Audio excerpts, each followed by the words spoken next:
We're at a place in our journey where we do not have the luxury of forgetting. When government officials can so easily use the words like garbage and filth to describe our kith and kin, when they can refer to our countries as shitholes, when they can indiscriminately strip people who look like us of citizenship that they have earned, we do not have the luxury of forgetting or of either excusing the racist dog whistles or explaining the overtly discriminatory and divisive statements that are made daily to our hearing.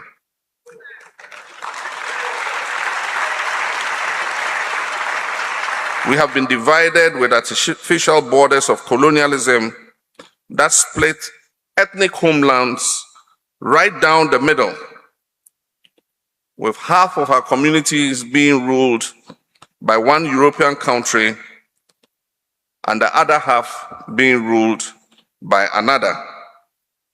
And with the labeling of our ethnicity in a colony as intellectual and worthy of education, while another ethnicity was said to be inherently martial and thus intellectually inferior. We've been divided by the manufacturing of coups, armed conflicts, anti-poverty programs that somehow never eradicate poverty, by the selective broadcast of stereotypes, a systemic war of images waged against us, images meant to foster fear and engender self-hatred and portrayal of Africans as primitive savages whose low cognitive ability makes them incapable of self-determination, and Black people in the Americas as lazy, drug-addled, and criminally inclined. And there too is the institutionalization of colorism. The belief that anything Black is negative or inferior, and the proximity to whiteness is more desirable. It is reflected in every aspect of our lives. And I say us because colonization did not leave us unscathed, quite the opposite. In English, everything negative and evil is Black. In Spanish, la negra means Black woman. Tener la negra means to have bad luck or to be jinxed.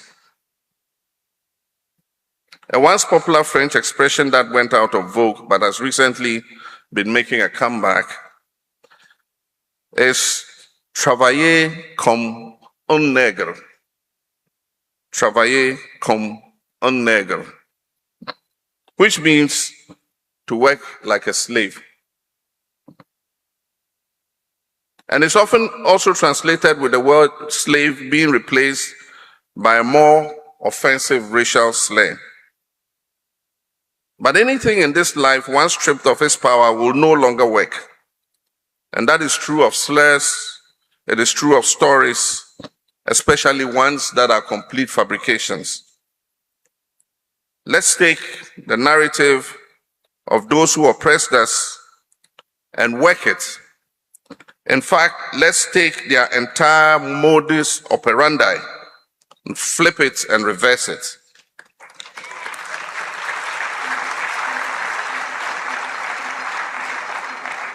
And so I urge you, my brothers and sisters, let's be more intentional about our unity than they were about our division.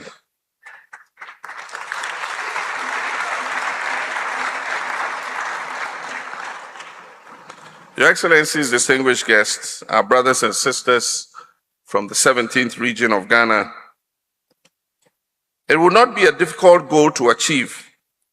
No matter how we've been divided, we've always tried to find our way back to one another. Africans in the diaspora whose forebears were enslaved have kept us in their rhythms. The music they play, the dances, the cadence of their speech, and even the language. The Gula Geechee people of the United States still count using Fulani words instead of numerals. Yoruba language is spoken in Venezuela, in Cuba, in Brazil, Haiti, and Trinidad and Tobago. Likewise, a Creole offspring of Akan is spoken by the Africans, the Maroons in Jamaica and in Suriname. And Africa remains in our food. American gumbo and Brazilian karuru bear a strong resemblance to Ghanaian okro stew. All three use okro, also known as okra, which is native to the African continent and was transported to the New World on slave ships, as were cowpeas. We call it gobe here in Ghana for those of you. Try and eat gobe before you go back. Another food item that is native to Africa, which would explain why some variations of Hopping John, a dish from the Gula Geechee people, are so reminiscent of the Ghanaian wache. Try to eat wache too before you go. The ways in which Africa has remained at the heart of its diaspora are far-reaching, well beyond food and music. Perhaps the most important way is in the cultural elements that are taught to our children, ensuring the cord that has tethered these diasporan communities to the African continent all these centuries remains unbroken. There are the Kwekua Nancy folk tales that so many of us in this room grew up hearing and reading, and that have spread all over the world to places too numerous to mention. Just like the popular children's call and response folk song that I'm sure most of you are familiar with. Cheche Kule, Cheche Kofisa, Kofisa Langa, Kakati Langa, Kum Adede, Kum Adede. I didn't hear you go. Cheche Kule, Cheche Kule, Kofisa Langa, Kofisa Langa, Lalati Langa, Kum Adede. Thank you.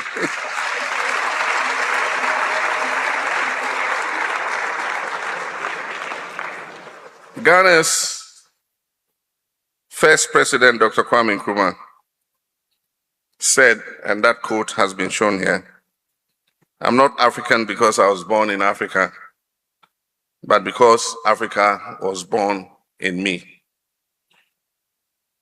Though I have no proof, I suspect that this sentiment was heavily influenced by his time in America, where he completed his undergraduate studies at Lincoln University and his graduate studies at the University of Pennsylvania. He was also a frequent visitor to Harlem, and this was in the late 1930s and 1940s, at a time when most Ghanaian intellectuals were completing their higher education in European universities. During his 8 years in the United States, Nkrumah was able to experience at first hand racism and the Jim Crow laws.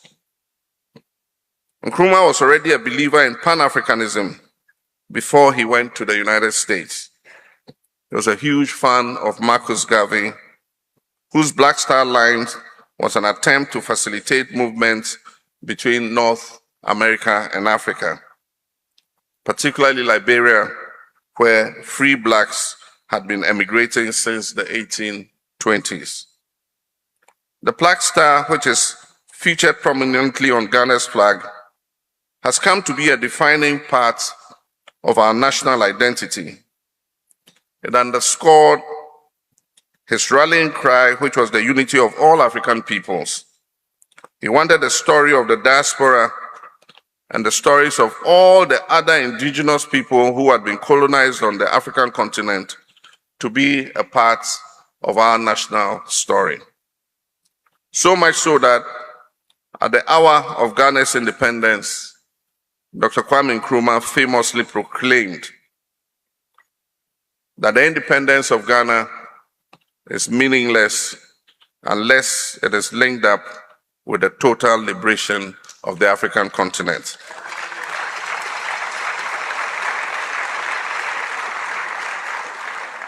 It was a heady and ambitious statement, and the years that followed were equally as heady and ambitious, full of growth, infrastructural development, and the building of alliances between other newly independent African nations. There was a sense of hope.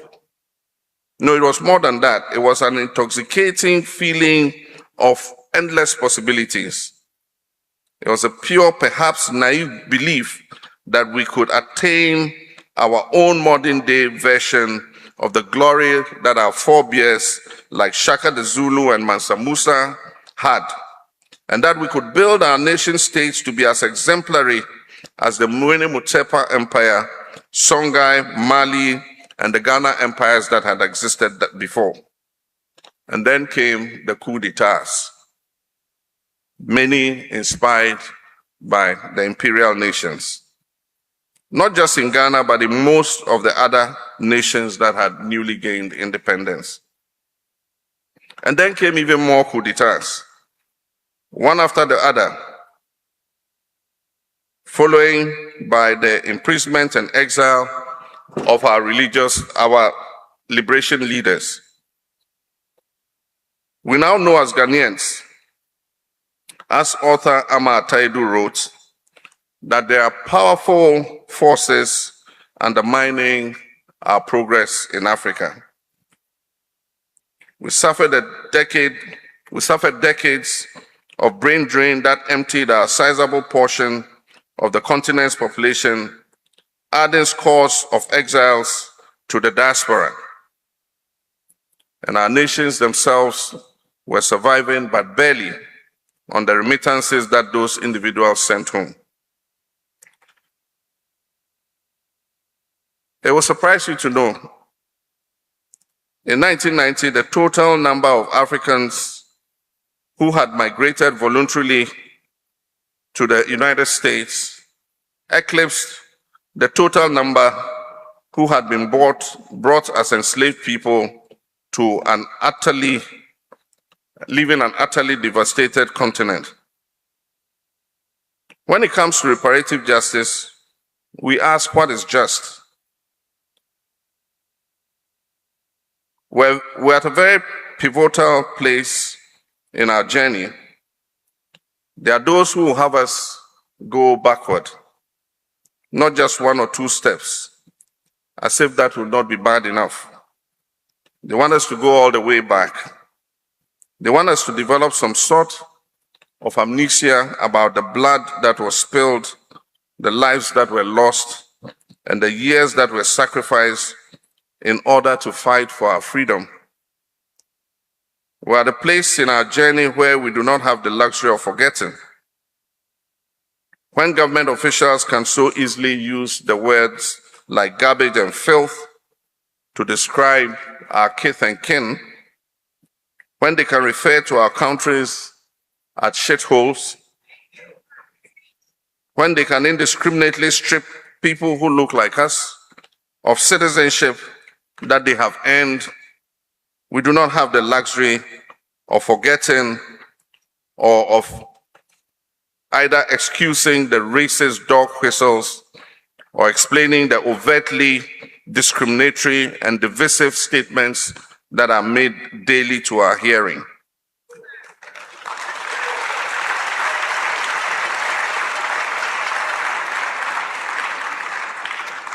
This is precisely the time when we must advance and begin the process of reclamation.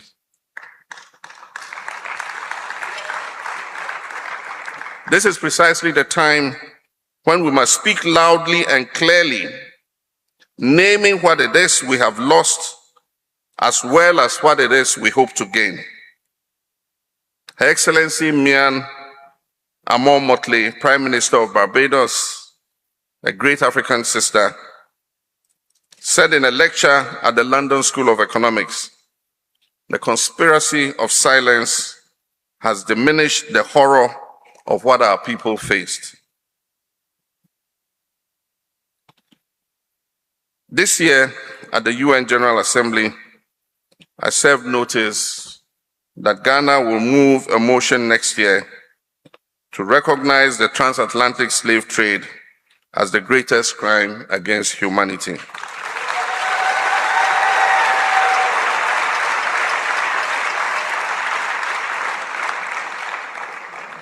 I know this motion will enjoy the utmost support from the entire African continent and the diaspora. Africa has suffered slavery, colonialism, genocide, and apartheid. We demand acknowledgement of these crimes against humanity. We demand the establishment of legal, institutional, and international mechanisms to advance reparative justice.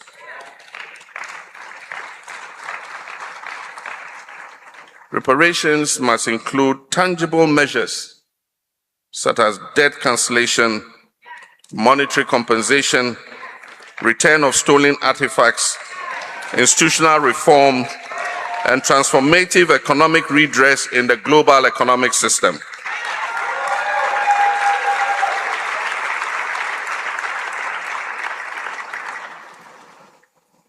Beyond the material loss that Africa suffered, are also the emotional cost to assess.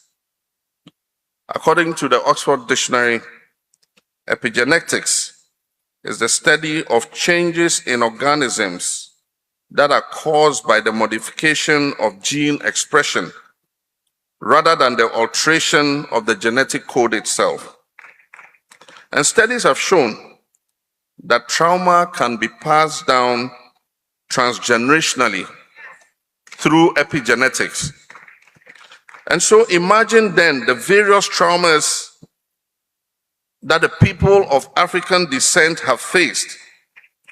Traumas that are being passed down from one generation onto the other. Traumas from yesteryears coupled with traumas of today and the injustices that we are currently facing. What impact does that have on our health? What impact does that have on the health of our children? And most importantly, how do we heal from that trauma?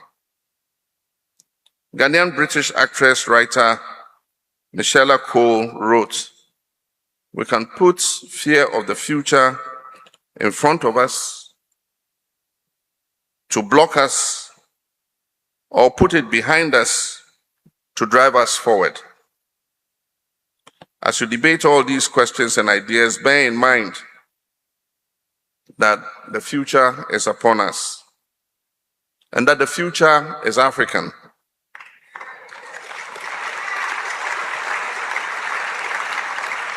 And like I said at the UN, let me say it louder one more time for those in the back. The future is African.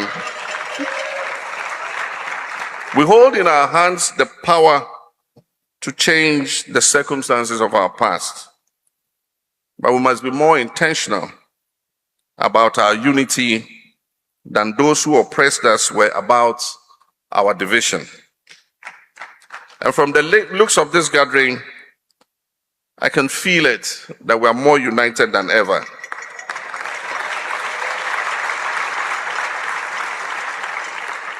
And with a united Africa and diaspora, there is nothing we cannot achieve.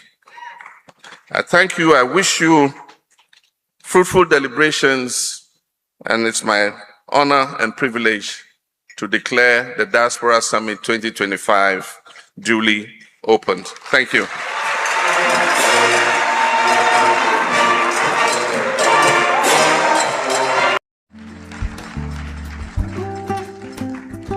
Good morning, sisters and brothers. To Your Excellency, President of the Republic of Ghana, His Excellency John Dramani Mahama, to honorable ministers of state, majesties and royalties, esteemed traditional leaders, representatives of the African Union and the United Nations, to my Ghanaian sisters and brothers, Her Excellency Dr. Erica Bennett, American businessman George and Tim, Maurice Cheatham, KOD, Natalie Jackson, Arian Simone, and Ajua Ashama, and to my brothers and sisters of the global African family.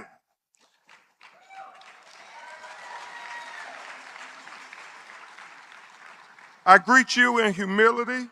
I greet you in solidarity. As a member of the African diaspora living in America, it is my profound honor to stand here in the motherland, to be here not as a guest, but as family, not as an observer, but as a descendant, carrying the history in my bones. Yesterday, Your Excellency, I spent the day revisiting Cape Coast with my wife and 25 American lawyers in my delegation. I walked the path our ancestors were forced to walk. I touched the waters they were made to bathe in. I stood in the dungeons where humanity was denied, but the African spirit was never broken.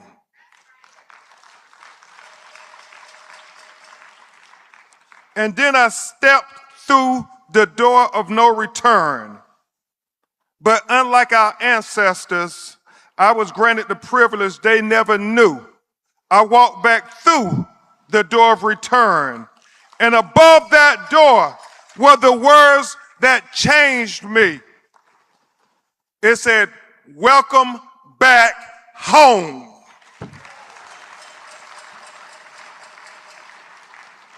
That was not symbolism, that was truth.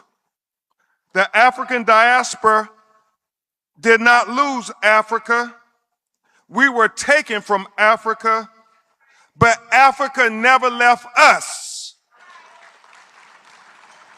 As Dr. Kwame Nkrumah reminded the world with his powerful Pan-African vision, I am not African because I was born in Africa, but because Africa was born in me.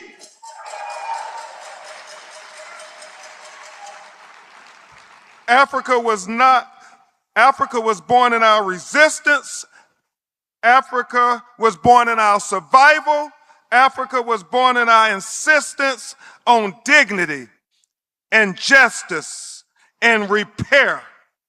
I stand before you as the civil rights lawyer who championed justice for Trayvon Martin, the 17-year-old Black American in 2012, who was walking home with his hoodie and a bag of Skittles and a can of iced tea and was racially profiled and shot and killed by a neighborhood watch volunteer. And President Barack Obama said, if I had a son, he would look like Trayvon.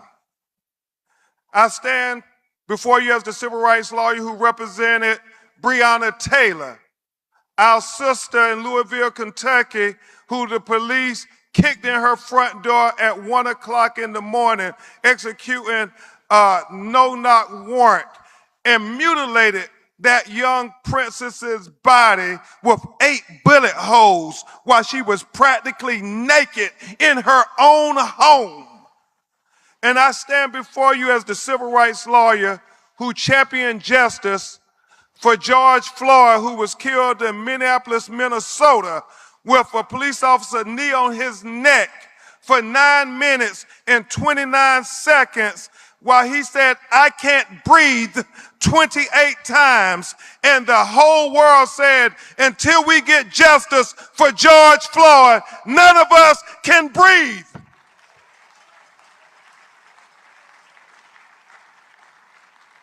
But more importantly, I stand before you as a descendant of the survivors of the transatlantic slave trade.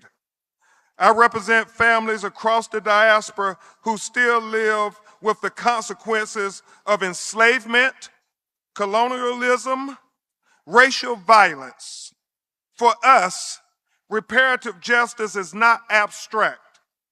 It is a lived reality. We are one people.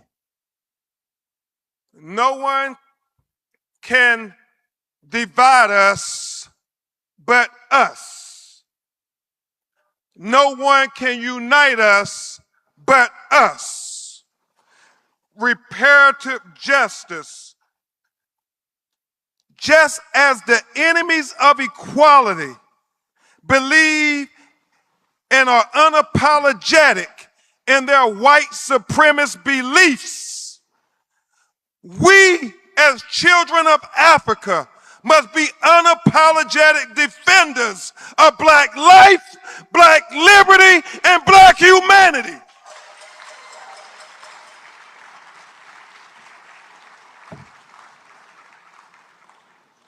Reparations are not charity. They are not symbolic gestures. They are not moral.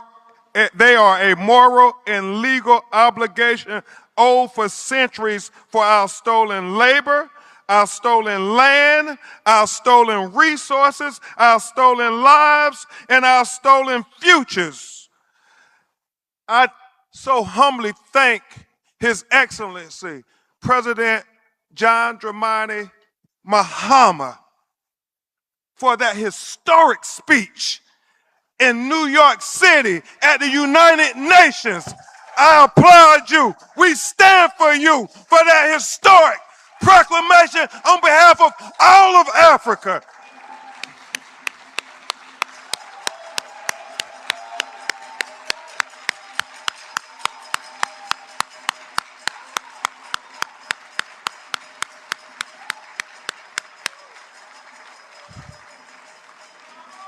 Because President Mahama, your leadership has let Ghana show the world what moral leadership looks like. And we need it now today more than ever. By opening the door of the return, by welcoming the diaspora home, by affirming that Africa's future is inseparable from the fate of her dispersed children, Ghana's leadership sends a message that echoes beyond the continent. That message is one that healing requires truth, justice requires courage, and reconciliation without repair is incomplete. Let this summit here in Accra, Ghana mark a turning point where Africa and her diaspora stand together, not divided by oceans, not imprisoned by history, but united in purpose, not asking for recognition, but demanding repair, not waiting for justice, but organizing to claim it ourselves. In conclusion, I stand with you, I walk with you, I commit my voice, my work to ensure that the descendants of the Africa and enslaved and the colonized are no longer to wait for justice that is already overdue. May our solidarity be unwavering, may our actions be collective, and may Africa and her diaspora rise together to shape the future we deserve. Just like we may win in legal arguments for Trayvon Martin to get justice, And we made winning legal arguments for Breonna Taylor to get justice. And we made winning arguments for George Floyd to get justice. We are prepared to make winning legal arguments for Africa and all of the diaspora to get reparative justice. Reparative justice, reparations now, reparations today, reparations for Africa. Thank you.